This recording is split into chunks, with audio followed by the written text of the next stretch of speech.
اللہم صلی علی محمد وعلی آل محمد. جب قیامت کی تمام نشانیاں پوری ہو جائے، یعنی عیسیٰ علیہ السلام کا نزول، امام مہدی ہو گیا جی، آگے چلو 40 سال گزر جائیں، کیا تب بھی لوگ ایمان نہیں لائیں گے؟ ایمان لے آئیں گے جی، اس کے اوپر میں نے تفصیلاً گفتگو کی ہے. دنیا میں امن ہوگا، لوگ ایمان لے آئیں گے، لیکن عیسیٰ ابن مریم کے دنیا سے تشریف لے جانے کے بعد پھر آہستہ آہستہ ڈاؤن فال شروع ہو جائے گا. حتیٰ کہ صحیح مسلم میں آتا ہے کہ لوگ اعلانیہ بدکاری کریں گے، اور کوئی زیادہ خیال رکھنے والا ہوگا وہ کہے گا کہ بدکاری کرنی تھی تھوڑی پردے میں کر لیتے، لیکن بدکاری کو اعلانیہ کو روک بھی نہیں سکے گا ولیعوذ باللہ تعالی. چند ایک اہل ایمان پھر بچیں گے. اور مسلم شریف کے الفاظ ہیں کہ ایک خوشبودار ہوا چلے گی جو لوگوں کی بغلوں کے نیچے سے گزرے گی، اہل ایمان کی روحیں قبض ہو جائیں گی، صرف کافر دنیا پہ رہ جائیں گے، ان کے اوپر قیامت قائم ہوگی.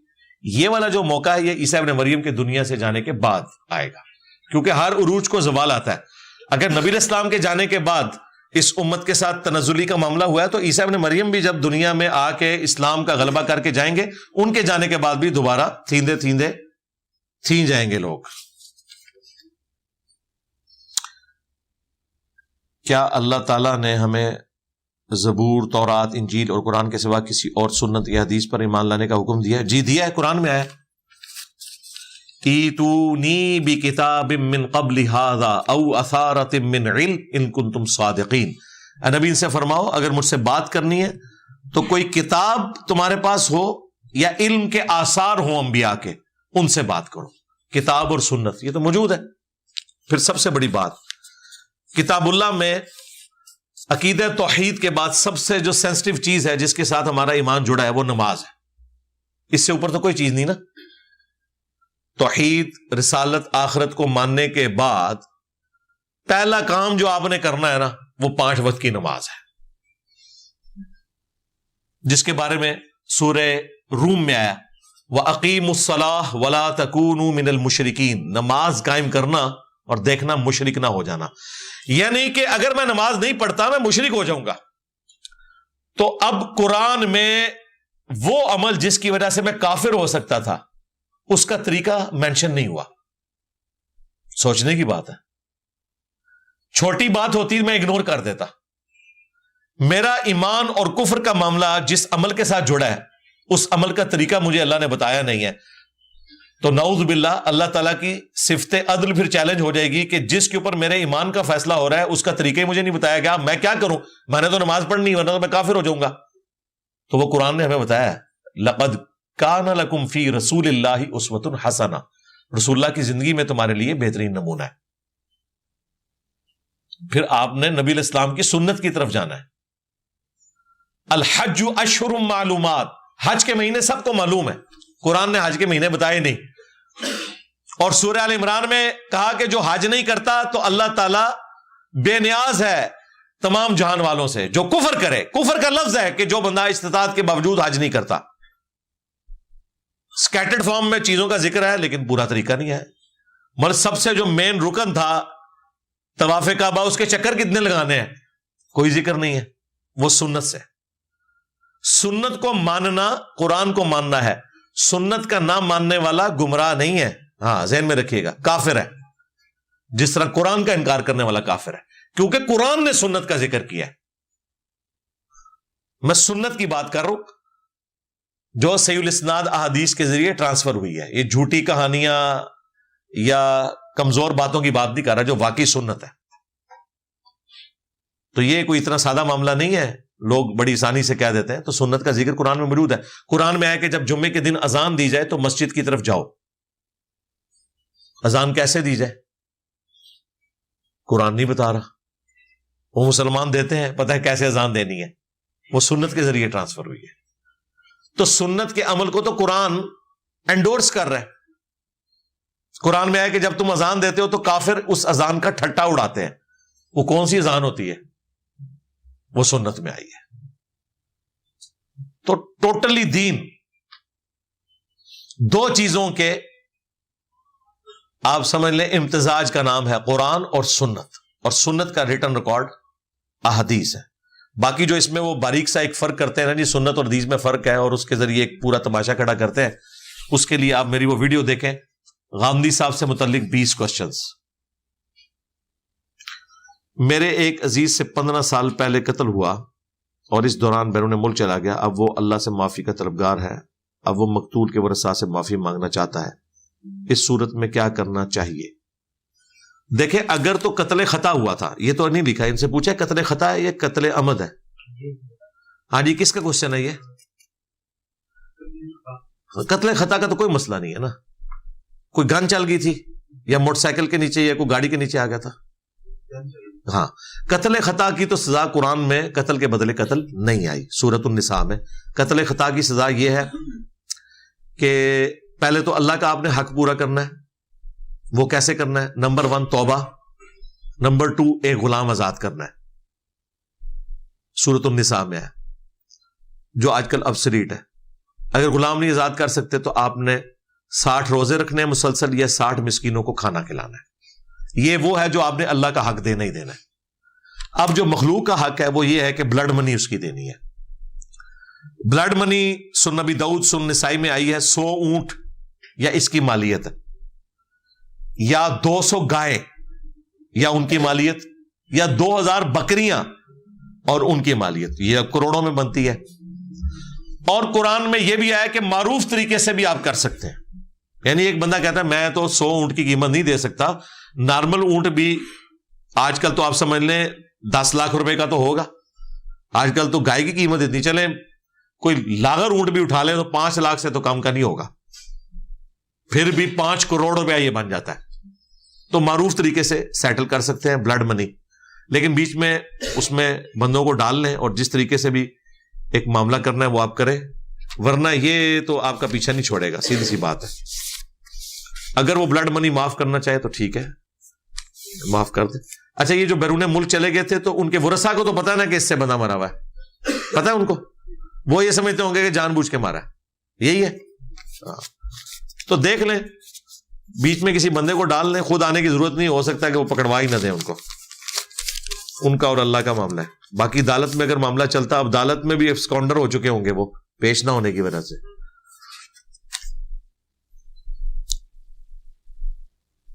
آپ نے ایک ویڈیو میں کہا تھا کہ دنیا آخرت کی کھیتی ہے، اس کتاب کا حوالہ دیتے. یار میں نے اس کے اوپر کلیریفیکیشن دی تھی کہ یہ پورے قرآن کی تفسیر میں یہ ایک روایت ہے جو مجھ سے سلپ آف ٹنگ کی وجہ سے بیان ہوئی. بیسیکلی بعض اوقات میں جینولی کوئی بات کر رہا ہوتا ہوں، لیکن میں نے نام لینا حضرت ابوبکر کا، زبان سے عمر نکل گیا، ایسے ہو جاتا ہے. اور بعض اوقات میں حدیث اپنی طرف سے کوئی اور بیان کر رہا ہوتا ہوں، بعض اوقات ایسے ہو جاتا ہے.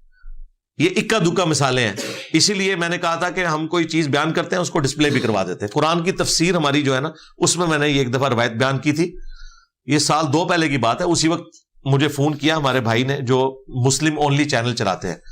مسلم اونلی چینل وہ چینل ہے جس پہ میری قرآن کی جو تفسیر ہے نا، اس میں نے جتنی آیات اور احادیث بیان کی ہیں نا، وہ باقاعدہ ریفرنسز کے ساتھ اپلوڈ ہوتی ہیں. ان کی ڈیوٹی میں نے لگائی ہوئی ہے. تو ان کا یہ حدیث نہیں مل رہی. میں نے کہا یار میں نے حدیث بیان کی ہے. کہتے ہیں نہیں آپ نے صحیح مسلم کے حوالے سے بیان کی ہے. میں نے کہا نہیں یار، یہ تو اپنے اصل میں تو بات درست ہے کہ دنیا آخرت کی کھیتی ہے. وہ تو سورہ شورا میں آیا کہ جو آخرت کی کھیتی کے لیے کوشش کرتا ہے تو ہم اس کے لیے کھیتی بڑھا دیتے ہیں. ظاہر دنیا میں انویسٹمنٹ ہوگی، لیکن یہ حدیث نہیں ہے. تو تم جو ہے نا وہ سورہ شورا کی آیت اور بخاری کی میں نے ایک حدیث بتائی جو اس کے قریب تھی، وہ لگا دو تاکہ یہ فہم آپ تک پہنچے. بیسیکلی میں نے جو وہ حدیث بیان کرنی تھی وہ تھی مسلم شریف کی کہ دنیا مؤمن کے لیے قید خانہ ہے. یہ مسلم شریف میں حدیث ہے. دوسری مسلم شریف میں حدیث ہے کہ دنیا اور آخرت کی مثال ایسی ہے جیسے کوئی سمندر میں انگلی ڈبوئے، اس کے ساتھ جو پانی لگتا ہے وہ دنیا کی زندگی ہے اور سمندر انفینٹ آخرت کی زندگی ہے. ٹھیک ہے. تو اس طرح بعض اوقات حوالوں میں ہو سکتا ہے. اور یہ بعض اوقات میں جو آپ کو بتا رہا ہوں نا، یہ گنتی کے ہوں گے، اور وہ بھی کوئی ایسی بات نہیں ہوگی کہ جو اپنی اصل میں کوئی غلط بات ہو. ہاں کچھ چیزیں تھی جو میں نے رجوع ریکارڈ کروائے تھے، وہ میں نے ایک جگہ اپنی ویڈیو میں ریکارڈ کروا دی ہیں. وہ آپ کو سکیٹرڈ فارم میں نہیں ملیں گے، ایک جگہ ملیں گے. انجینئر محمد علی مرزا کے 10 رجوع، وہ آپ میری ویڈیو ضرور دیکھیں تو آپ کو پتا چل جائے گا. میں رات کو 12 بجے سوتا ہوں. کیا میں سورہ ملک عشاء کی نماز کے بعد پڑھوں یا سوتے وقت؟ آپ مغرب کے بعد بھی سورہ ملک پڑھ سکتے ہیں. سورہ ملک رات کا وظیفہ ہے اور شریعت میں رات کی ڈیفینیشن غروب آفتاب ہے. سونے سے پہلے والا معاملہ نہیں ہے. سونے سے جسٹ پہلے جو وظیفے ہیں نا وہ دوسرا ہے. آیت الکرسی بستر پہ جانے سے پہلے سورہ البقرہ کی آخری 2 آیات رات کو سونے سے پہلے. سورہ ملک ہے کہ جو رات کے وقت پڑھ لے. رات میں آپ جس وقت مرضی چاہے پڑھ سکتے ہیں, مغرب کے بعد بھی پڑھ سکتے ہیں. تقلید کیا ہے اور کیا تقلید کرنا ضروری ہے؟ تقلید ایک بدعت کا نام ہے جو امت میں رائج ہوئی, اور یہ بات دیکھی ہے شاہ ولی اللہ دہلوی نے, جو تقلید کرنے والوں کے مجدد ہیں, یعنی دیوبندیوں اور بریلویوں کے. انہوں نے حجت اللہ البالغہ میں لکھا ہے کہ اندھی تقلید امت کی گمراہی کی سب سے بڑی وجہ ہے. تقلید یہ ہوتی ہے کہ بغیر دلیل کے کسی کی بات کو ماننا. ہم بغیر دلیل کے کسی کی بات کو نہیں مانتے, قرآن و سنت کی دلیل کے ساتھ مانتے ہیں. تو تقلید تو کوئی شے ہی نہیں ہے. لوگ پوچھتے ہیں جناب بدبو کا الٹ کیا ہوتا ہے؟ بھئی بدبو کا الٹ ہوتا ہے خوشبو, غیر بدبو نہیں ہوتا. انہوں نے خود بدبو ایک کلیم کی ہے تقلید, اور جو ان کی اندھی تقلید بزرگوں کی اندھی پیروی کو نہیں مانتا اسے کہتے ہیں غیر مقلد. تقلید خود ہی کوئی شے نہیں ہے تو غیر مقلد کہاں سے ہوا؟ تقلید تو ایک بدبو ہے, اس کا الٹ ہوتا ہے متبع سنت ہونا. بدبو کا الٹ ہوگا خوشبو, غیر بدبو نہیں ہوگا. اردو ہی تھوڑی صحیح ہے سیکھ رانی ہے.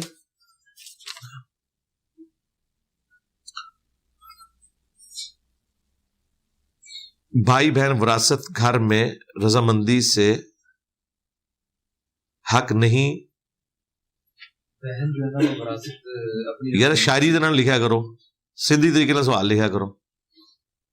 کیا جی اپنی مرضی سے اپنی رضامندی سے وراثت نہیں لے رہی ہے, ٹھیک ہے, کیوں نہیں لے رہی؟ کیا مسئلہ ہے؟ اس کو گناہ ہوگا لینے سے؟ وزنی ہے, وراثت چکی نہیں جاندی, مرضی شرضی کوئی نہیں ہوتی ہے. وہ بیسیکلی بھائی ناراض ہو جاتے ہیں, ان کی ناراضگی سے بچنے کے لیے کرتی ہے. اسے پتہ ہے کل کو خاوند نے نکال دیا تو میں بھائی کے پاس جاؤں گی, اس لیے نہیں کر رہی ہوتی. تو ایسے بھائی کو اپنے جہنم کا راستہ جو ہے وہ تلاش کرنا چاہیے. وہ اگر نہیں لے رہی تو دے دینا کنیا, باقی آپ کی مرضی ہے, یہ آپ کا رائٹ ہے. لیکن ایک دفعہ اولاد سے بھی مشورہ کریں. آپ کی اولاد کے لیے بھی تو آپ نے کچھ چھوڑ کے مرنا ہے نا, تو اولاد سے بھی ذرا پوچھیں نا. یہ تو نہیں ہے کہ آپ اپنی اولاد کا حق بھی کسی اور کو دے رہے. قرآن میں اللہ اور اس کے رسول کی اطاعت کرو, اس میں لفظ اطاعت سے کیا مراد ہے؟ اطاعت اردو میں پیروی, اس کے لیے ایک ورڈ استعمال ہوتا ہے. کیا جو آپ علیہ السلام پر وحی اترتی تھی صرف اس کی اطاعت لازم ہے, یا نبی علیہ السلام کے اقوال اور اعمال کی بھی؟ نبی علیہ السلام کے صرف ان اقوال اور اعمال کی پیروی لازم ہے جو آپ نے دین کے طور پر تعلیم فرمائے ہیں, اور وہ بھی جس انٹینسٹی کے ساتھ تعلیم فرمائے ہیں. بعض اوقات نبی علیہ السلام کوئی حکم بھی دے تو وہ حکم مشورے کے درجے میں ہوگا, دین میں فرضیت کے طور پر نہیں ہوگا. وہ ہمیں قرآن و سنت کے دلائل کی روشنی میں پتہ چل جاتا ہے. مثال کے طور پر بخاری مسلم میں حدیث ہے, یہود و نصارہ کی مخالفت کرو, وہ داڑیاں نہیں رنگتے, تم داڑیوں کو رنگو. اب ایک عام آدمی جب اس حدیث کو پڑھتا ہے تو وہ یہی سمجھتا ہے کہ جس طرح بخاری مسلم میں حدیث ہے کہ یہود و نصارہ کی مخالفت کرو, وہ داڑیاں مونڈتے ہیں, تم داڑیاں بڑھاؤ. تو بالکل اسی پیٹرن کے اوپر داڑھی رنگنے کا بھی حکم آیا ہوا ہے, بالکل ریشو پروپورشن میں تو بالکل ایک جیسے الفاظ ہے. لیکن داڑھی رکھنے کے معاملے میں وہ تو فرض ہے. لیکن یہاں پر جو حکم ہے یہ افضلیت اور غیر افضلیت کا ہے, یہ مشورے کے طور پر ہے. اب آپ کہیں گے یہ کیسے ہوا؟ وہ ایسے ہوا کہ صحابہ کرام چونکہ نبی علیہ السلام کے تربیت یافتہ تھے, اہل البیت ان کی تربیت میں تھے, انہیں یہ پتا ہوتا تھا کہ اس وقت نبی علیہ السلام کس مزاج میں یہ بات کر رہے ہیں, تو ان کا عمل اس فہم کو کلیئر کر دیتا تھا. اب یہ جو حدیث ہے نا داڑیاں رنگو, اس کے راوی جابر بن عبداللہ ہیں, اور ان کی خود اپنی داڑھی جو ہے وہ سفید تھی. مسند علی ابن الجاد کے اندر موجود ہے. اب جو بندہ خود حدیث روایت کر رہا ہے کہ داڑھی رنگو, یہود و نصارہ کی مخالفت کرو, اور وہ داڑھی نہیں رنگ رہا, اس کا مطلب ہے کہ گل وچ کوئی اور ہے، کہ یہ فرضیت کے درجے میں نہیں ہے، مشورے کے درجے میں۔ پھر مولا علی علیہ السلام کے بارے میں المستدرک للحاکم میں آیا ہے، امام شابی کہتے ہیں میں اپنے والد کے ساتھ حضرت علی کے پیچھے جمعے کی نماز پڑھنے کے لیے گیا کوفے کی مسجد میں نے ان کو ممبر پر دیکھا، آپ کے سر کے بال اور داڑھی سفید رنگ کے تھے، تو حضرت علی نے اپنی داڑھی نہیں رنگی، لیکن آپ کے دونوں بیٹے داڑھی رنگتے تھے، حضرت حسن بھی حسین بھی، اور کالے رنگ سے، کالا رنگ بھی جائز ہے، بہت 80-90 سال کے بوڑھے کے لیے نہیں، لیکن 50 سال 60 سال تک رنگ سکتے ہیں۔ حضرت حسین ابن علی کی عمر 58 سال تھی جب وہ شہید ہوئے، یا ہمارے اعتبار سے جو سولر سسٹم ہے 55 سال، اور بخاری میں 3748 ہے حدیث نمبر کے، ان کے سر اور داڑھی کے بال کالے رنگ سے رنگے ہوئے تھے جب ان کا سر مبارک کاٹ کے عبید اللہ ابن زیاد کے سامنے لا کر رکھا گیا۔ وَلِعَوْذُ بِاللَّهِ تعالی، اللہ کی لعنت، اس کے فرشتوں کی لعنت، تمام لعنت کرنے والوں کی لعنت جنہوں نے اہل بیت کے ساتھ ظلم کیا۔ تو امام بخاری نے اس حدیث میں لکھا ہے برأس الحسین علیہ السلام، حسین علیہ السلام کا سر مبارک جب تشت میں رکھا گیا تو ان کی داڑھی اور سر کے بال کالے رنگ سے رنگے ہوئے تھے۔ باقی جو عام ہمارے چھوٹے بچے ہیں جو چھوٹی عمر میں جن کے بال سفید ہو جاتے ہیں وہ تو بیماری کی وجہ سے ہوئے ہیں، تو ان کو تو ضرور رنگنے چاہیے۔ اور بعض لوگ اسی وجہ سے داڑھی نہیں رکھتے، وہ کہتے ہیں کہ جی داڑھی ہم نے رکھ لی تو بیوی کے ساتھ جائیں گے تو لوگ سمجھیں گے سورا پہ نال جاتا ہے، اتنا فرق بھی ہو جاتا ہے بعض کا۔ تو داڑھی آپ رنگ لیں، کالی کر لیں، اب تو سارے کر رہے ہیں، تارے جمیل صاحب ماشاءاللہ 75 کے ہونے والے ہیں، ابھی تک کالی کی ہوئی ہے۔ وہ ڈاکٹر ذاکر نائک جو ہے وہ ان کے بچوں کی مانے ساتھ بیٹھے ہوئے تھے، وہ سفید داڑھی میں ہے، وہ کالی میں، تو داڑھی رنگ سکتے ہیں۔ تو وہ سنت سے شروع ہوا تھا کہ کون سی سنت، اس طریقے سے نبی علیہ السلام کی اپنی ذاتی پسند ناپسند، مثلا آپ کو کدو پسند تھے، اب یہ دین کے طور پر نہیں ہے، یہ آپ کی ذاتی پسند تھی۔ آپ کو تہمت پسند تھی، آپ پہنیں گے، بہت اچھی بات ہے، ثواب ہے، کدو کوئی محبت کی وجہ سے کھاتا ہے، ثواب ہے، لیکن یہ دین نہیں ہے۔ اور نہ وہ قاضی ابو یوسف والا وہ واقعہ وہ کہ جی انہوں نے اپنا بیٹا ہی وڑ دیتا، انہوں نے کہا منو کدو پسند نہیں، کہانی اندازہ کرو بھئی، کدو پسند نہ ہونا رسول اللہ کی توہین کیسے ہوگی؟ ان کی عقل کام کرتی ہے؟ نبی علیہ السلام کی توہین اس میں کہاں سے ہوگی؟ خود نبی علیہ السلام کئی چیزیں پسند نہیں فرماتے تھے،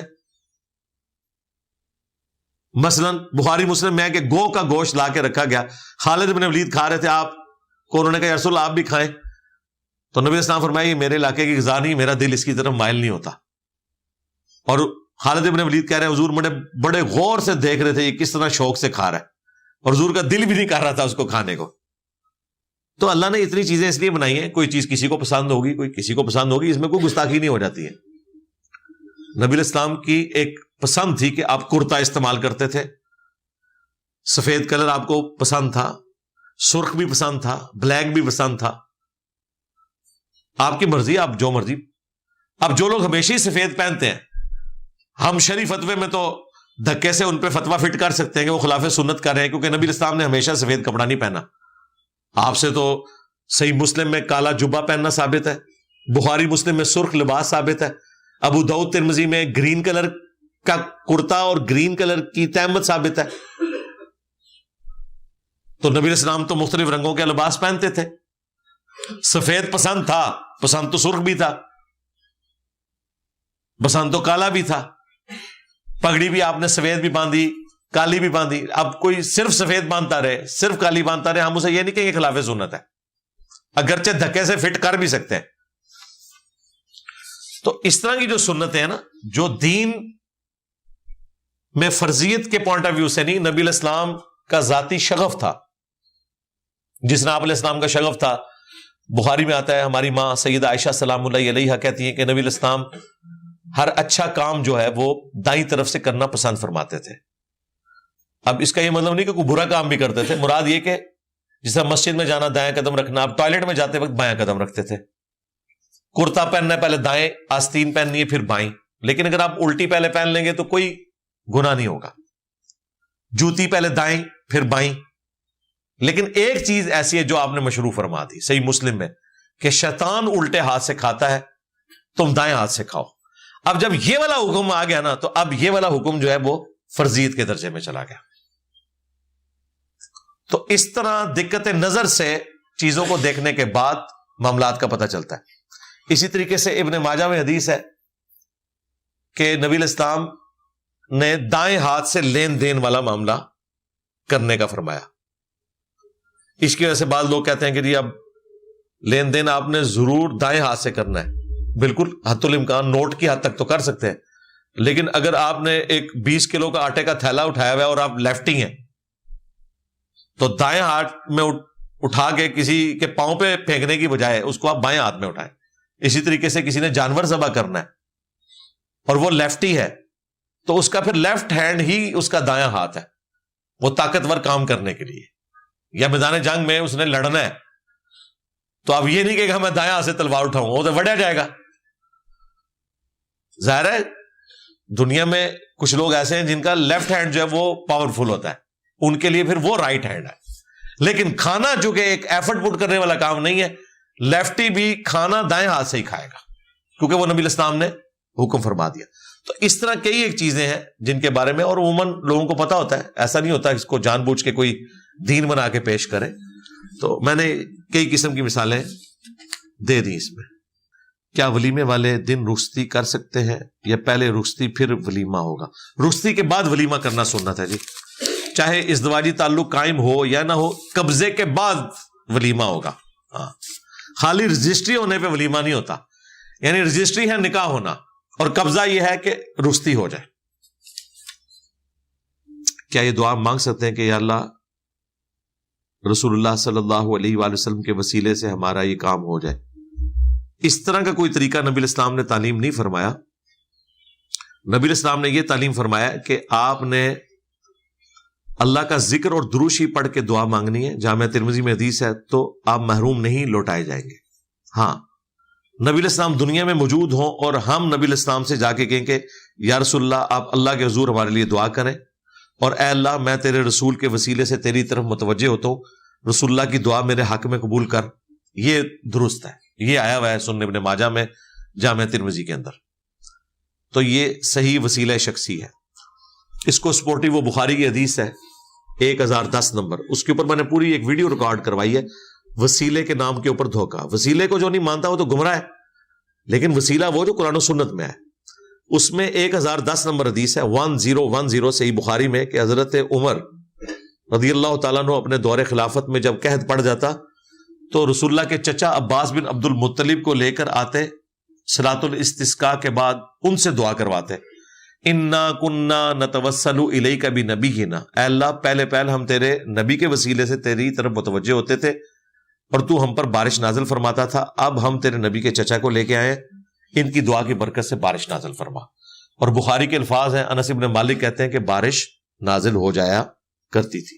یہ وسیلہ شخصی ہے، نیک آدمی سے دعا کروانا، یہ بالکل درست ہے۔ باقی یہ اس طریقے سے جو ہے، یہ اس طرح کا وسیلہ کسی صحیح حدیث کے اندر رپورٹ نہیں ہوا۔ دین کا بنیادی مقصد کیا ہے؟ دین کا بنیادی مقصد اللہ تعالیٰ کے احکامات کی پیروی کر کے قیامت کے دن کی کامیابی ہے، اور اسی کے لیے اللہ تعالیٰ نے پیغمبر بھیجے، اپنی کتابیں نازل فرمائی، یہ ہے مقصد۔ اب اس مقصد کے حصول کے لیے بیچ میں جتنی چیزیں ہیں وہ ظاہر دین کے ساتھ جڑی ہوئی ہیں۔ ظاہر ہے آخرت کی کامیابی کے لیے یہ چیز ضروری ہے کہ دنیا میں ہم آسمان سے تو نازل نہیں ہوئے، ہمارے آنے کا ذریعہ ہمارے ماں باپ بنے ہیں، تو دین نے پھر تقاضا رکھ دیا کہ تمہارے ماں باپ نے تمہاری خاطر یہ تکلیف اٹھائی ہے، تمہاری ماں نے بھی، تمہارے باپ نے بھی، لہٰذا ان کے ساتھ تم نے حسن سلوک کرنا ہے۔ قرآن میں 5 جگہ پہ توحید کے بعد پہلا حق ماں باپ کا ذکر ہوا ہے، اس سے بڑی کوئی چیز نہیں ہے۔ اور لوگ دیکھیں پیروں کے پیچھے بچے قتل کرتے ہیں، ماں باپ کی عزت تک نہیں کرتے ہیں، جبکہ قرآن میں توحید کے بعد ماں باپ کا حق آیا ہے 5 جگہ پہ، سورۃ الانعام کے اندر، سورہ بنی اسرائیل کے اندر، سورۃ البقرہ کے اندر، سورہ لقمان کے اندر۔ لیکن یہاں پہ آپ دیکھ لیں ماں باپ کے ساتھ لوگ کیا سلوک کرتے ہیں۔ میری جو قرآن کلاس ہے 191، اس میں سورہ بنی اسرائیل میں جب 10 کمانڈمنٹس آئی تھی نا، ان میں جو دوسری کمانڈ تھی وَقَضَىٰ رَبُّكَ أَلَّا تَعْبُدُوا إِلَّا إِيَّاهُ، وَبِالْوَالِدَيْنِ إِحْسَانًا، اور تمہارے رب نے یہ بات طے کر دی تھی کہ مت پوجنا کسی کو سوائے اس اللہ کے، اور ماں باپ کے ساتھ حسن سلوک کرنا، اور اگر وہ دونوں یا دونوں میں سے ایک کوئی بڑھاپے کی حالت میں پہنچ جائے تمہارے پاس تو ان کو اف بھی نہ کہنا، اور ان کو بد جھڑکنا، اور ان کے سامنے اپنے کندھے عاجزی کے ساتھ جھکا کر رکھنا، اور ان کے حق میں دعا کرنا کہ اے اللہ ان دونوں پر رحم فرما جس طرح بچپن میں انہوں نے مجھے پالا تھا، رب ارحمہما کما ربیانی صغیرا۔ یہ قرآن کا ایپیکس ہے ماں باپ کے حقوق کے اوپر۔ پھر احادیث بخاری مسلم میں اتنی زیادہ آئی ہیں، تو یہ بھی دین کے مقاصد میں جڑی ہوئی ہے۔ اسی طریقے سے آپ کی بیوی، بچے، ان کے حقوق پورے کرنا دین کے مقاصد میں آتا ہے۔ رشتہ داروں کے حقوق، لوگوں کے ساتھ معاملات میں اچھا ہونا، رزق حلال کمانا، کسی کی دل آزاری نہ کرنا، جھوٹ نہ بولنا، وہ سارے معاملات۔ اور جو عبادت کے پوائنٹ آف ویو سے ہم پہ فرض ہیں، 5 نمازیں سال میں 1 دفعہ، رمضان کے روزے، اور صاحب استطاعت ہیں تو زندگی میں 1 دفعہ حج، اور زکوٰۃ دینا اگر آپ صاحب استطاعت ہیں۔ میاں بیوی کے درمیان جھگڑا ہو جائے تو کتنے دن تک ناراض رہ سکتے ہیں؟ بھائی 1 سیکنڈ کے لیے بھی ناراض رہنے کی کوئی ضرورت نہیں ہے۔ میاں بیوی کے درمیان جو جھگڑا ہوتا ہے نا، وہ ہوتا ہے رشتہ داروں کی وجہ سے، کبھی بیوی کے رشتہ داروں کی وجہ سے، کبھی خاوند کے رشتہ داروں کی وجہ سے۔ اللہ بخشے ہمارے بٹ صاحب کی بات میں نے پلے باندھی ہوئی ہے، تو میری بیوی جب بھی کبھی غصے میں ہو تو میں اسے کہتا ہوں کہ اللہ بخشے ہمارے بٹ صاحب صحیح کہتے تھے، ساجد بٹ صاحب رحمہ اللہ تعالی۔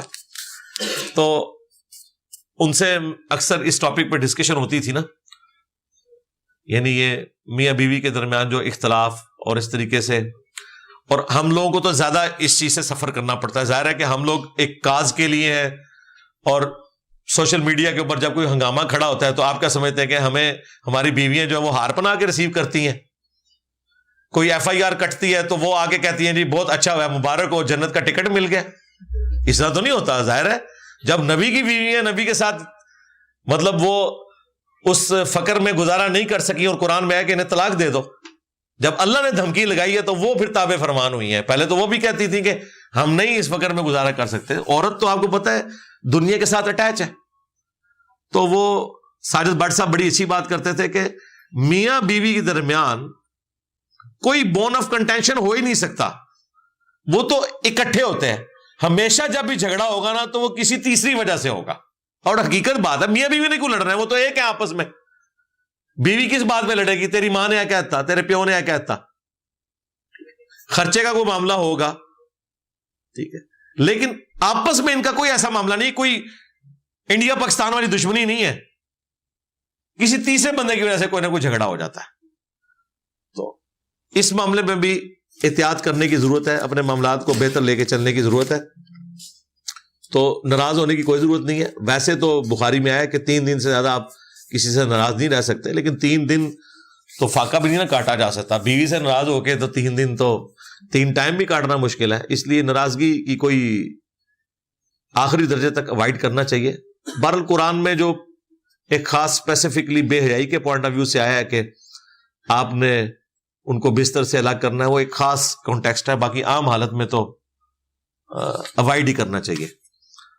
بہت زیادہ کوئی تکلیف والا معاملہ ہو تو ایلا کیا تھا نبی الاسلام نے، 1 مہینے تک ناراض رہے تھے، بخاری مسلم میں ہے، اپنی بیویوں سے، اور اوپر والے پورشن میں گھر کے شفٹ ہو گئے تھے، جہاں صرف ایک کھجور کی چھال تھی اور اوپر چادر بھی حضور کے کوئی نہیں تھی، ایک تہمت باندھی ہوئی تھی اور ایک چھوٹا سا مشکیزہ لٹک رہا تھا۔ یہ ٹوٹل فرسٹ فلور حضور کا یہ تھا، جس پہ حضرت عمر کی آنکھوں میں آنسو آ گئے تھے جب آپ کے جسم پہ چٹائی کے نشان دیکھے۔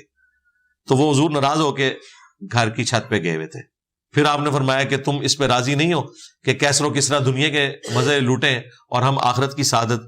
عمر لگتا ہے دنیا کی حقیقت ابھی بھی تم پر نہیں کھلی۔ پھر حضرت عمر پہ ایسی حقیقت کھلی ہے کہ نہ حرام کھایا ہے نہ کسی کو کھانے دیا، بس وہی مینجمنٹ کمزور ہوئی ہے بعد میں، اور وہ خلافت والا معاملہ پھر آہستہ آہستہ ملوکیت میں کنورٹ ہو گیا۔ ورنہ حضرت عمر کا جو ڈسپلن تھا، اگر وہی لیگیسی آگے کنٹینیو کرتی حضرت عثمان کے دور میں بھی تو معاملات نہ بگڑتے۔ ترکی میں اور لبنان کے عجائب گھر میں حضور علیہ السلام سے متعلق بہت سارے تبرکات رکھے گئے ہیں۔ میں بھی مے ناٹ بھی، ترکی والا تو آپ کہہ سکتے ہیں حکمرانوں کے ذریعے ٹرانسفر ہوئے میں، جس طرح وہاں پر نبی علیہ السلام کا بال مبارک رکھا ہوا ہے، تلوار اور کچھ چیزیں، وثوق سے تو آپ نہیں کہہ سکتے، بہرحال نہ انکار کریں نہ اقرار کریں۔ فرشتوں کو حکم دیا اللہ نے کہ آدم کو سجدہ کرو، سب نے سجدہ کیا۔ کیا سجدے کا حکم ابلیس کو بھی تھا؟ کیونکہ ابلیس فرشتہ تو نہیں تھا۔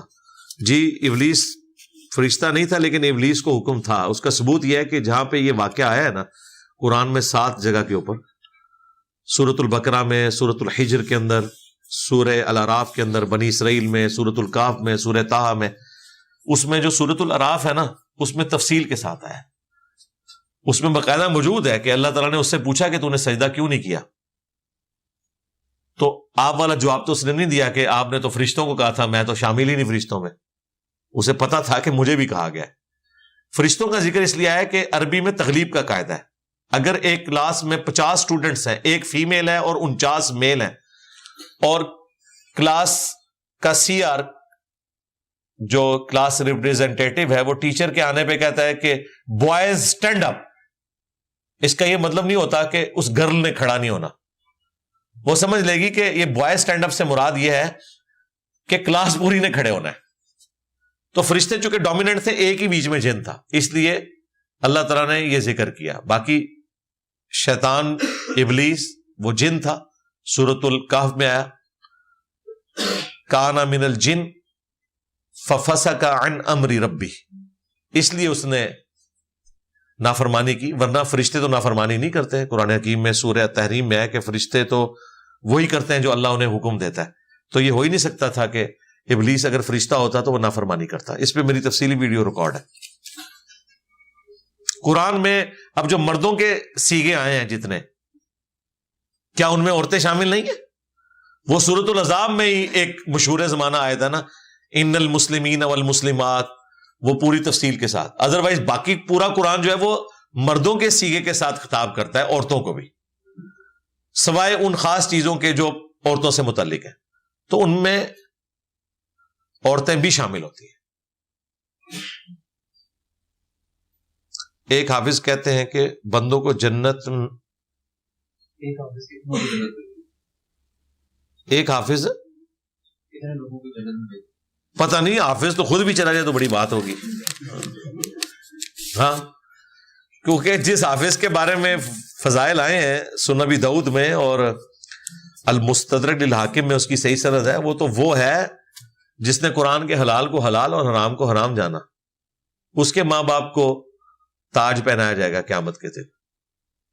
تو حافظ قرآن کو تو پتہ ہی نہیں قرآن میں کیا لکھا ہوا ہے، تو اگر اتنا کامیاب ہوگا تو جتنے مرضی لے جائے یار، وہ اللہ کی مرضی۔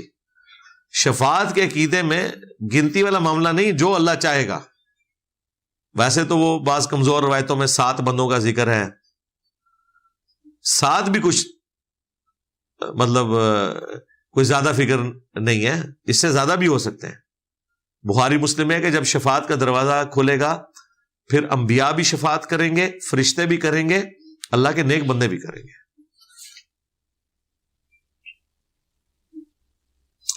آپ کے دنیا سے جانے کے بعد دین کو کون اس طریقے سے بیان کرے گا؟ میرا خیال ہے دین کوئی ہمارا محتاج نہیں ہے، ہم سے پہلے بھی دین موجود تھا، ہم نے جو ایک ٹرانسفارم کرنا تھا نیشن کو وہ کر دیا اللہ کے فضل سے۔ اب لوگوں کو پتا ہے کہ ہم نے کب کہا کہ آپ نے مجھے ہی سننا ہے، سب کو سننا ہے، بس دلیل کو فالو کرنا ہے، قرآن و سنت کی۔ میں توبہ کرتا ہوں لیکن شیطانی وسوسے آتے ہیں، میں کیا کروں؟ کوئی مسئلہ نہیں، آپ نے وسوسے کی طرف توجہ نہیں دینی، وسوسے سے آپ لڑ نہیں سکتے، وسوسوں سے تو صحابہ کرام بھی نہیں لڑ سکے۔ صحیح مسلم میں حدیث ہے، ایک صحابی نے کہا کہ ایسے وسوسے آتے ہیں یا رسول اللہ، دل کرتا ہے کہ جل کے کوئلہ ہو جائے لیکن اپنی زبان سے اس کو بیان نہ کرے۔ آپ نے فرمایا یہ ایمان کی علامت ہے۔ آپ نے کوئی وظیفے کی طرف نہیں لگا دیا، وظیفہ تو ہے اعوذ باللہ من الشیطان الرجیم، لیکن یہ وظیفہ اس صورت میں ہے جب آپ خود وہ کوشش کریں گے جو کوشش کرنے کا حق ہے، خالی وظیفے سے کچھ نہیں ہونا، اور وہ کوشش یہ ہے کہ آپ نے اس کی طرف توجہ نہیں دینی، کچھ عرصے بعد خود بخود ایڈریس ہو جائے گا۔ اور اس چیز کی ٹینشن نہیں لینی کہ وسوسہ آنے سے کوئی میرے ایمان پہ فرق پڑتا ہے، کوئی فرق نہیں۔ بخاری مسلم میں حدیث ہے، اللہ تعالیٰ نے میری امت سے دل میں آنے والے خیالات سے درگزر فرما دیا ہے، جب تک کہ وہ کچھ کر نہ بیٹھے جو دل میں سوچ رہے ہیں، یا اپنی زبان سے وہ بول نہ دیں جو کفریہ خیال دل میں آیا، تو کوئی گرفت نہیں ہے، موجہ مارو، کوئی ٹینشن نہیں۔ کیا نماز میں دعا اپنی مادری زبان میں مانگ سکتے ہیں؟ عربی میں ہی مانگے جی، عربی پروٹوکول ہے نماز کا، اس طرح کی کوئی روایت نہیں ملتی۔ ہمارے استاد مولانا اسحاق صاحب یا غامدی صاحب کا جو موقف ہے وہ اجتہادن ہے، تو اجتہاد کا نمبر تو چوتھا ہے۔ جب اجماع ہو چکا ہے اس بات کے اوپر کہ نماز عربی میں پڑھنی ہے تو ہر چیز پھر عربی میں رہنے دیں۔ ایک دعا میں نے آپ لوگوں کو بتائی ہے، ربنا آتینا فی الدنیا حسنہ وفی الآخرۃ حسنہ وقینا عذاب النار۔ اس کے بعد کون سی آپ کو اردو میں یا پنجابی میں یا انگریزی میں دعا کرنی ہے؟ کوئی دنیا کی دعا مجھے بتائیں جو اس میں شامل نہیں۔ اے اللہ ہمیں دنیا میں بھی بھلائیاں عطا فرما۔ لو، بھلائی میں کیا آتا ہے؟ اچھی اولاد، اچھا رزق، اچھی بیوی، اچھی صحت، اچھی رہائش۔ کوئی دنیا کی اچھائی گنوائے نا، وہ فی الدنیا حسنہ وفی الآخرۃ حسنہ، مرتے ہی آخرت شروع۔ وفی الآخرۃ حسنہ میں عذاب قبر سے رہائی، میزان عمل کے اوپر آسانی، حوض کوثر کے اوپر آسانی، یہ سب وفی الآخرۃ حسنہ ہے۔ وقینا عذاب النار، اور آخرت کی سب سے بڑی آسانی کیا؟ آگ کے عذاب سے بچا لے، آمین۔ دنیا کی کوئی دعا، کوئی کہتا ہے میں نے پاس ہونے کی دعا کرنی ہے تو وہ پھر دنیا حسنہ ہے نا، وہ ذہن میں رکھیں اور دعا کریں، پھر دنیا حسنہ۔ اس سے پرفیکٹ کوئی دعا نہیں۔ اسی لیے بخاری مسلم میں حدیث ہے، انس ابن مالک کہتے ہیں کہ نبی علیہ السلام کوئی اور دعا کریں یا نہ کریں، ایک دعا آپ کبھی بھی نہیں چھوڑتے تھے، اللہم آتینا فی الدنیا حسنہ وفی الآخرۃ حسنہ وقینا عذاب النار۔ بخاری مسلم میں اللہم کے ساتھ آئی ہے اور قرآن میں آئی ہے ربنا کے ساتھ، یہ دونوں انٹرچینجبل ہیں۔ کئی دعائیں ہیں جو دونوں کے ساتھ آتی ہیں، مثلا سنن نسائی میں آیا ہے اللہم اعنی علی ذکرک و شکرک و حسن عبادتک۔ یہی دعا جب ابو داؤد میں آئی ہے تو ربی اعنی کے ساتھ، تو یہ دونوں الفاظ استعمال ہو سکتے ہیں۔ قرآن میں یہ دونوں الفاظ جمع بھی ہیں، حضرت عیسیٰ علیہ السلام کی دعا میں اللہم ربنا انزل علینا مائدۃ من السماء، اللہم ربنا، تو آپ جمع کر لیں اللہم ربنا آتینا فی الدنیا حسنہ، وقف کریں گے، اور اگر کنٹینیوس پڑھیں گے فی الدنیا حسنۃ وفی الآخرۃ حسنۃ وقینا عذاب النار۔ اور مجھے وہ بائی چانس رکت انگیز حدیث یاد آ گئی مسلم شریف کی، ایک صحابی اتنے بیمار ہوئے کہ وہ ہڈیوں کا ڈھانچہ بن گئے، صحیح مسلم شریف میں حدیث ہے۔ نبی صلی اللہ علیہ وآلہ وسلم ان کی عیادت کرنے کے لیے ان کے گھر گئے۔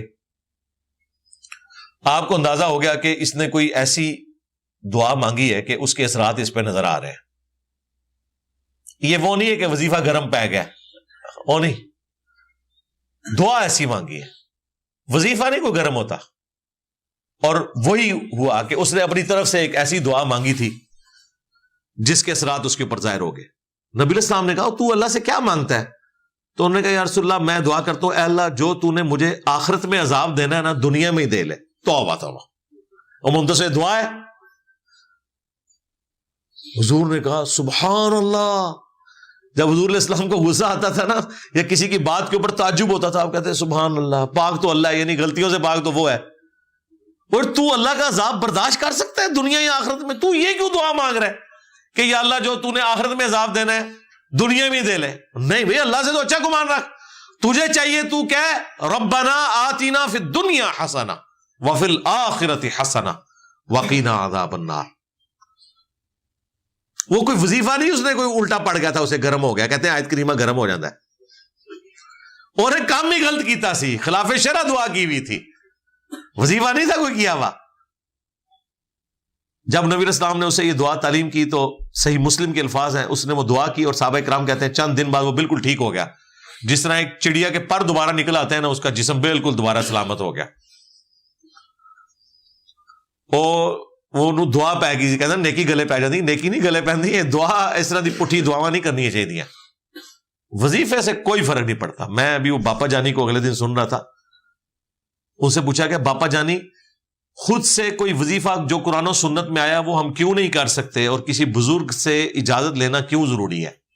اچھا واللہ میں ایکسپیکٹ نہیں کر رہا تھا کہ الیاس قادری صاحب اتنی بڑی چول مار دیں گے اس کے جواب میں.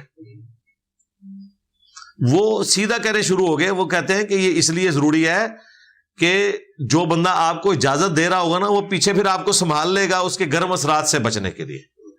تازہ کرو. اور اس میں مثال دے رہے ہیں مثلاً اگر کوئی آیت کریمہ پڑھ رہا ہے, توبہ توبہ, آیت کریمہ وہ ہے جو ہمارے نبی نے تعلیم کیا ہے باپا جانی. آپ نے فرمایا جو یونس کی دعا کے ساتھ اللہ کی طرف متوجہ ہو اللہ اسے محروم نہیں لوٹاتا.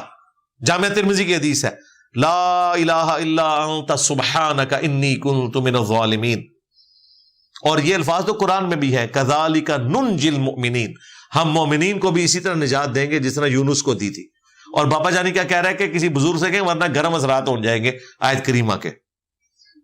نبی اسلام کہہ رہے ہیں کہ قیامت کے دن میرے سب سے زیادہ نزدیک وہ ہوگا جس نے دنیا میں مجھ پہ سب سے زیادہ درود پڑھا ہوگا. اللہم صلی علی محمد وعلی آل محمد. جامعہ ترمذی میں حدیث ہے.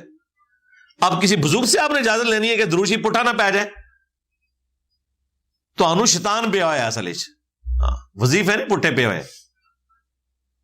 تو اس قسم کی یہ باتیں لوگ کرتے ہیں لیک آف نالج کی وجہ سے. اگر کوئی بندہ سگریٹ فیکٹری میں نوکری کرتا ہے تو کیا یہ درست ہے؟ بالکل درست نہیں ہے جی. قرآن میں واضح ہے وَتَعَاوَنُوا عَلَى الْبِرِّ وَالتَّقْوَى وَلَا تَعَاوَنُوا عَلَى الْإِثْمِ وَالْعُدْوَانِ. نیکی اور پرہیزگاری کے کاموں میں ایک دوسرے کی مدد کرو, برائی میں نہ کرو. آپ اپنی اولاد کو اجازت دیں گے وہ سگریٹ پیے, لیکن اس سگریٹ بنانے والی فیکٹری میں آپ جاب کریں گے. بھائی وہ ایکسپیرینس جو آپ نے گین کیا اس کی بنیاد پہ اگر میکینیکل کا یا الیکٹریکل کا ایکسپیرینس ہے کہیں اور جاب تلاش کریں, اس کو چھوڑ دیں. جب تک جاب نہیں ملتی اس کو کنٹینیو کریں, لیکن جیسے ہی جاب ملے اس کو چھوڑ دیں. قرآن میں واضح فتویٰ ہے وَلَا تُلْقُوا بِأَيْدِيكُمْ إِلَى التَّهْلُكَةِ, اپنے ہاتھوں سے اپنے آپ کو ہلاک نہیں کرنا. حضرت آدم علیہ السلام کا قد 60 فٹ تھا, مگر سائنسی ریسرچ کے مطابق یہ بات غلط ہے. نہیں کوئی نہیں جی, سائنس کوئی ٹک نہیں رہی ایک جگہ کے اوپر.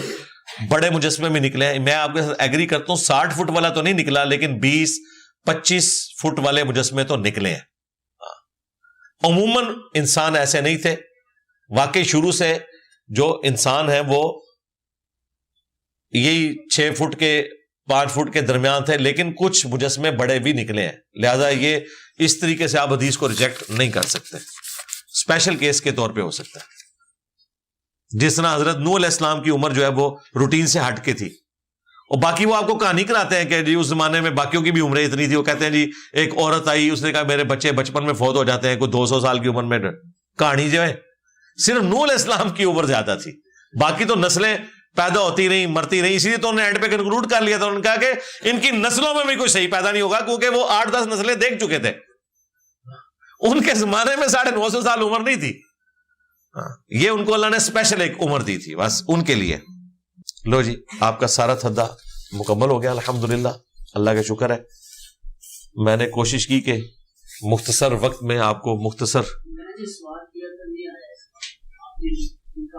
اچھا ایک منٹ ہاں جی کریں, 1 منٹ جی, 1 لائن بول لیں آپ. سوال تقریر نہیں, 1 سوال لائن کر لیں.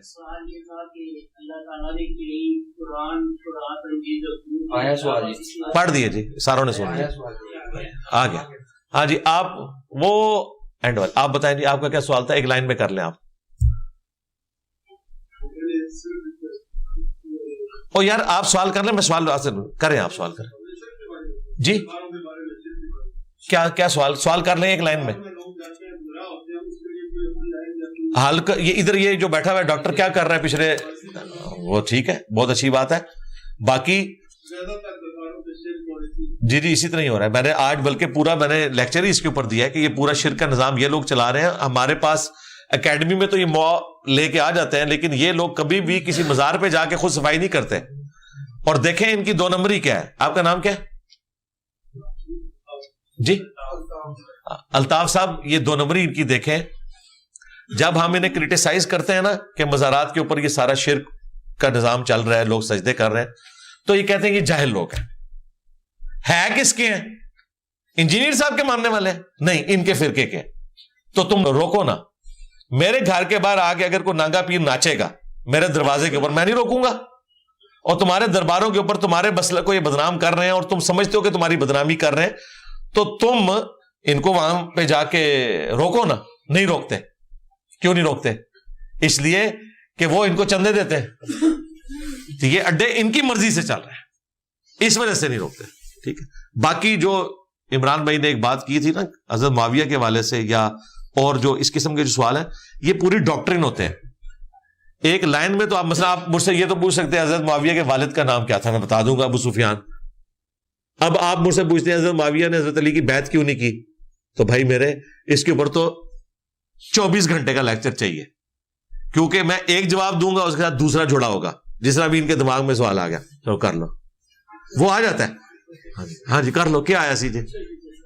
سر وہ سوال تھا, وہ میرا بیٹا ہے, وہ ہمیشہ جلدی آتی کھانا پیتا جاتا ہے, اور تو میں نے جواب دیا, وہی بس تو سوال تو نہیں تھا, میں نے جواب دیا.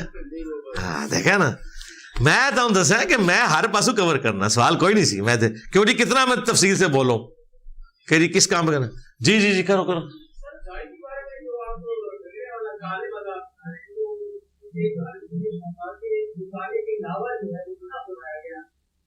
جی اس کے لیے میری پوری ویڈیو آپ دیکھ لیں. وہ عالم نے صحیح بیان کیا کہ کالے ہاں لگا سکتے ہیں. ظاہر ہے میرے بھائی, ابھی جو آپ عطر استعمال کر رہے ہیں کوئی نیچرل تو نہیں ہے آج کل کے, اور یہ جو آپ نے کپڑے پہنے ہوئے ہیں یہ بھی گوروں کی مشین پہ بنے ہوئے ہیں. اب پتے تو نہیں ہم نے پہننے, تو وقت کے ساتھ ساتھ یہ آپ نے جو ٹوپی پہنی ہوئی ہے یہ بھی کوئی اجمیر شریف نے نہیں بنائی, چائنا شریف نے بنائی ہے. اللہ کرے جی اس طرح کا وہ رنگ ہو جو پکا پرنٹ ہو جائے. نہیں ہو جائے, بے شک کوئی مسئلہ نہیں, ہو جائے بہت اچھی بات ہے, بار بار لگانا ہی نہ پڑے. کوئی اس طرح کا رنگ ہمیں بھی بتائے, میں طارق جمیل صاحب کو TCS کرا دوں.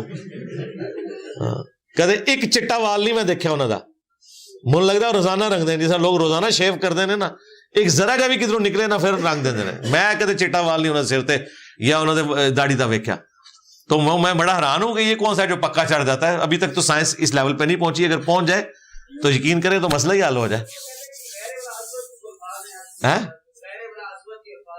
جی میں نے وہ اس میں بیان کر دیا تھا کہ جو بہت بوڑھا آدمی ہے وہ کالا رنگ نہیں کر سکتا, لیکن صحابہ کرام سے کالا رنگ کرنا ثابت ہے ایک خاص عمر تک. یہ پورا ایک مقدمہ ہے, داڑھی اور سر کے بالوں کو رنگنا. یہ میری آپ ویڈیو دیکھیں, میں نے وہ صحابہ کرام کے سارے اعمال بتائے ہیں. ٹھیک ہے. جس طرح بخاری مسلم میں یہ جو حدیث ہے کہ داڑیاں بڑھاؤ مونچھیں پس کرو, اس کے راوی 3 صحابہ ہیں, عبداللہ ابن عمر, ابو ہریرہ اور ابن عباس, اور تینوں مٹھی کے بعد داڑھی کاٹتے ہیں. اب کوئی مجھ سے آگے سوال کرے کہ یار نبی اسلام تو کہہ رہے ہیں داڑیاں بڑھاؤ مجھے پس کرو, تو اس کا تو مطلب یہ ہے کہ داڑھی کاٹنی ہی نہیں چاہیے. میں بھی نہیں کاٹتا, دیکھ لیں میرے بال کس طرح ہے, میری نیچرل اس طرح ہے. عثمان بھائی دیکھ لیں, نہیں کاٹتے. تو یار جنہوں نے روایت کی ہے حدیث وہ خود کاٹ رہے ہیں. جو بات عثمان بھائی کو مجھے سمجھ آ گئی ہے ان کو کیوں نہیں سمجھ آئی ہوئی؟ ان کو سمجھ آئی ہوئی ہے, انہیں پتا ہے کہ نبی اسلام نے جو کہا نا داڑیاں بڑھاؤ, تو اس کا مطلب یہ ہے کہ مٹھی تک کم از کم بڑھاؤ, اس کے بعد کاٹ سکتے ہو. یہ مطلب کہاں سے نکالا انہوں نے؟ کیونکہ حضور کی اپنی داڑھی مٹھی تھی, تو اسی لیے عبداللہ ابن عمر مٹھی کے بعد داڑھی کاٹ دیتے تھے. اب جب صحابہ کرام جو خود حدیث روایت کر رہے ہیں کہ داڑیاں بڑھاؤ مونچھیں پس کرو, اگر وہ داڑھی خود کاٹ دیں تو چونکہ وہ حضور کے شاگرد ہیں, انہوں نے حضور کی حدیث کو سمجھا. حضور کی حدیث کو وہابیوں نے, دیوبندیوں نے اور بریلویوں نے نہیں سمجھا, صحابہ کرام نے سمجھا, اہل بیت نے سمجھا. اسی لیے میں نے وہ اس میں ذکر کیا تھا کہ نبی اسلام کے فرمان کا وہ فہم لیا جائے گا جو اہل بیت اور صحابہ نے لیا, کیونکہ انہیں حضور کے مزاج کا پتہ تھا کہ حضور اس وقت یہ کس ٹون میں بات کر رہے ہیں اور یہ کتنے وزن والی. مثلا آپ کی حدیث ہے اپنے کف میں شادی کرو, اس کے تحت تو 99% ہمارے رشتے ہی فارغ ہو جائیں گے. کف کا مطلب پتہ کیا ہے؟ اپنے خاندان سے باہر شادی نہیں کرنی, اپنے ہم پلہ سے باہر شادی نہیں کرنی. تو کیا ارائی جاٹوں میں اور جاٹ گجر میں اور گجر کشمیریوں میں شادی نہیں کرتے؟ اسی حدیث کو تو بنیاد بنایا ہوا ہے شیعہ نے. وہ کہتے ہیں سید کی غیر سید سے نہیں ہوتی. ہم ان کو کہتے ہیں کہ یہ صرف افضلیت اور غیر افضلیت کا ہے. نبی علیہ السلام نے اس کی اجازت دی ہوئی ہے کہ غیر کف میں بھی شادی ہو سکتی ہے. لیکن بہتر ہے کہ کفر میں ہو. یہ حکم آپ کا فرمان فرضیت کے درجے میں نہیں ہے، مشورتاً ہے. پھر کفر کی ڈیفینیشن بھی ڈیفرنٹ ہے. دو ارائی ہیں، لیکن بچی جو ہے وہ MSc کر گئی ہے اور بچہ جو ہے وہ چٹا ان پڑھ ہے، یہ کفر نہیں بنے گے. آپ کی ڈیفینیشن میں کفر بن رہے ہیں کہ یہ بھی ارائی یہ بھی ارائی، لیکن نہیں، ہم پلہ نہیں ہے. یہ پڑھی لکھی ہی ان پڑھ ہے. اور عین ممکن ہے کہ دو کے خاندان نہیں ملتے، یونیورسٹی کلاس فیلو ہیں دو، اچھی انڈرسٹینڈنگ ہو گئی ہے، شادی کر لی ہے، اچھی زندگی گزار رہے ہیں. کوئی غریب آدمی امیروں میں شادی کر لیتا ہے، امیر غریبوں میں، لیکن اگرچہ یہ کفر نہیں ہے لیکن اچھی زندگی گزر جاتی ہے. تو اس طرح احادیث کو آپ نے اہل بیت اور صحابہ کے فہم کے مطابق سمجھنا ہوگا کہ وہ اس چیز کو کیسے لیتے ہیں. انہیں یہ پتا تھا نبی الاسلام اس چیز کو کس درجے میں فرما رہے ہیں، اس چیز کو کس درجے کے اندر فرما رہے ہیں. یہ حکم دے رہے ہیں آپ، یا آپ مشورہ دے رہے ہیں، یا آپ کی اپنی ذاتی پسند ناپسند ہے. تو جو اس طرح کی چیزیں ہوں گی، اور یہ جو میں آپ کو بتا رہا ہوں نا، میری انٹرپریٹیشن نہیں ہے، پورا دین اسی پہ چل رہا ہے. یہ نہ سمجھیے گا کہ میرا موقف ہے. بریلوی، دیوبندی، اہل حدیث، تمام کے علماء، تمام کے جو اہل علم بزرگ ہیں، وہ دین کو اسی طریقے سے بیان کرتے ہیں، اسی پہ چل رہا ہے. اسی لیے دیکھیں نا، الیاس قادری صاحب نے جب یہ پگڑی کا مسئلہ کھڑا کیا نا شروع میں، انہوں نے کہا کہ یہ سنت موقدہ ہے پگڑی باندھنا. تو خود بریلوی علماء نے فتویٰ دے دیا تھا کہ یہ تو بدعت جاری کر رہا ہے، پگڑی کہاں سے سنت موقدہ ہو گئی؟ ہاتھ سر ڈھانپنا سنت موقدہ ہے، پگڑی سے ہو، ٹوپی سے ہو، چادر سے ہو. اور اگر مرد ننگے سر بھی نماز پڑھ لے تو عام مذہب بریلوی کا فتویٰ ہے کہ اگر کسی کو ننگے سر نماز پڑھ کے زیادہ لطف آتا ہو تو اس کے لیے ضروری ہے کہ وہ ننگے سر نماز پڑھے. یہ عام مذہب بریلوی کا فتویٰ ہے. اور بریلوی کیا کرتے ہیں؟ جو ننگے سر نماز پڑھا اسے ٹوپی بنا دیتے ہیں جا کے، اور جو کپڑے اتار دے اس کے آگے ایسے جا کے کھڑے ہو جاتے ہیں کہ اے ولی اللہ ہے. جڑا کپڑے لا دے ولی اللہ ہے، جڑا ننگے سر نماز پڑھے وہ بابی ہے. تو کچھ چیزیں علمی ڈسکشن میں ہوتی ہیں، وہ پیورلی اہل علم کو پتا ہوتا ہے کہ یہ فراڈ ہو رہا ہے، لیکن وہ آنکھیں بند کر لیتے ہیں یا بتاتے نہیں امام کو. ہاں، جب کوئی ان کے پاس بیٹھے علیحدگی میں کہہ دیتے ہیں. مفتی منیب کی نہیں وہ ویڈیو لیک ہو گئی تھی، وہ باہر کے کسی ملک کھانے پہ بیٹھے ہوئے تھے، کسی نے پوچھا یہ مفتی صاحب نماز تو بعد کلمہ پڑھ دیں لا الہ الا اللہ. تو مفتی صاحب نے او تبرے تولے نے پھر ہوتے وہ کہہ رہے ہیں بریلوی تو پوری دنیا سے نرالا انداز ہے، پوری دنیا میں اہل سنت موجود ہیں، کدھر کوئی کلمہ نہیں پڑھتا، یہ پتہ نہیں پاکستان میں انہوں نے کلمہ کہاں سے نکال لیا. اور بالکل ٹھیک کہہ رہے تھے. احمد بریلوی کا جو مزار ہے نا انڈیا میں، بریلی، اس کے ساتھ جو مسجد ہے نا، اس میں نماز کے بعد کلمہ نہیں پڑھا جاتا آج بھی. یہ یہاں کے چند صوفیوں نے بدعت شروع کی ہے. ہمارے جہلم شہر میں بھی کئی بریلویوں کی مسجد ہے. چھوڑ دے باپا جانی کا جو مرکز ہے نا، جہاں الیاس قادری صاحب وہ کبھی وہ کوئی سبز تکیہ لے کے بیٹھے ہوتے ہیں، کبھی جھنڈے ایسے ایسے کر رہے ہوتے ہیں ہزاروں لوگ، اس مسجد میں آپ نماز پڑھے، کسی نماز کے بعد کلمہ نہیں اونچی آواز سے پڑھا جاتا. سلام پھیر کے بالکل خاموشی ہوتی ہے، یا دو چار کوئی تھوڑے بہت جاننے والے ہیں تو اللہ اکبر استغفر اللہ پڑھتے ہیں سنت کے مطابق. کلمہ نہیں ہوتا. باپا جانی کی مسجد میں کلمہ نہیں ہوتا. اور یہاں پنجاب میں اسی دعوت اسلامی کے کئی مراکز ہیں جو اس باپا جانی کی جماعت کے ہیں، ان میں کلمہ پڑھا جا رہا ہے. ان سے پوچھے کراچی میں کیوں نہیں ہوتا؟ تمہارے جو باپا جانی کی مسجد ہے. کیوں؟ کراچی کے جو بریلوی ہیں نا، وہ واقعی کٹر والے بریلوی ہیں، وہ جو پیپر کٹر والے جس کے اوپر وہ سبز پگڑی آپ نے دیکھی ہے، وہ نہیں کلمہ پڑھتے. وہ کہتے ہیں وہاں پہ مزار پہ نہیں ہوتا، ہم کیوں پڑھیں؟ تو بھائی یہ بڑے حقائق ہیں جن کے اوپر سے پردہ اٹھانا ہے. اینڈ پہ دعا کر لیتے ہیں. کافی سارے لوگوں نے دعا کے لیے کہا ہے. یہ وہ دعا ہے جو وسیلہ اور توسل کے طور پہ کروائی جاتی ہے.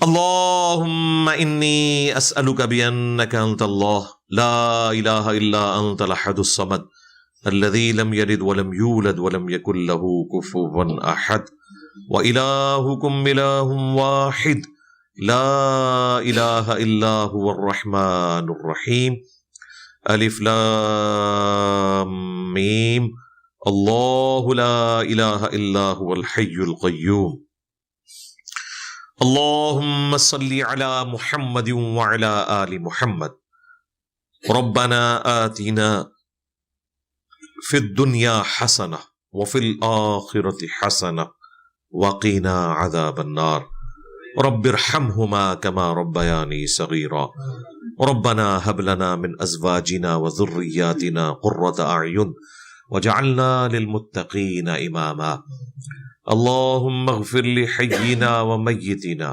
وشاهدنا وغائبنا وصغيرنا وكبيرنا وذكرنا وانثانا اللهم من احييته منا فاحيه على الاسلام ومن توفیته منا فتوفه علی الایمان۔ اے اللہ، جن جن بھلائیوں کا سوال تیرے محبوب صلی اللہ علیہ وآلہ وسلم نے تجھ سے کیا، ہمارے حق میں، ہمارے ماں باپ کے حق میں، ہمارے بیوی بچوں کے حق میں، پوری امت کے حق میں قبول و منظور فرما۔ جن جن چیزوں کے شر سے تیرے محبوب صلی اللہ علیہ وآلہ وسلم نے تیری پناہ طلب کی، ہم تمام مسلمانوں کو ان چیزوں کے شر سے اپنی پناہ عطا فرما۔ بالخصوص کشمیر، فلسطین، انڈیا، چائنا، یمن، عراق، افغانستان، پاکستان میں جہاں کئی مسلمان کس پرسی کی زندگی گزار رہے ہیں، غیب سے ان کی عزت، آبرو، جان و مال کی حفاظت فرما۔ اے اللہ، حاضرین کے دلوں میں جو جو نیک اور جائز دعائیں ہیں قبول فرما۔ حاضرین کے جو چھوٹے بڑے رشتہ دار فوت ہو چکے مغفرت فرما، جو زندہ ہیں انہیں اپنی قبر و آخرت کی تیاری کرنے کی توفیق عطا فرما۔ یہ تمام دعائیں تمام مسلمانوں کے حق میں قبول و منظور فرما۔ ہمارے ملک پاکستان کی خیر فرما، اندرونی اور بیرونی خطرات سے محفوظ فرما۔ اے اللہ، ختم نبوت صلی اللہ علیہ وآلہ وسلم کی برکت سے ہمیں دین اسلام کی دعوت کو پوری دنیا میں عام کرنے کی توفیق عطا فرما۔ سبحان ربک رب العزت عما یصفون وسلام علی المرسلین والحمد للہ رب العالمین وصلی اللہ علی النبی الکریم وعلی آلہ واصحابہ اجمعین الی یوم الدین، آمین۔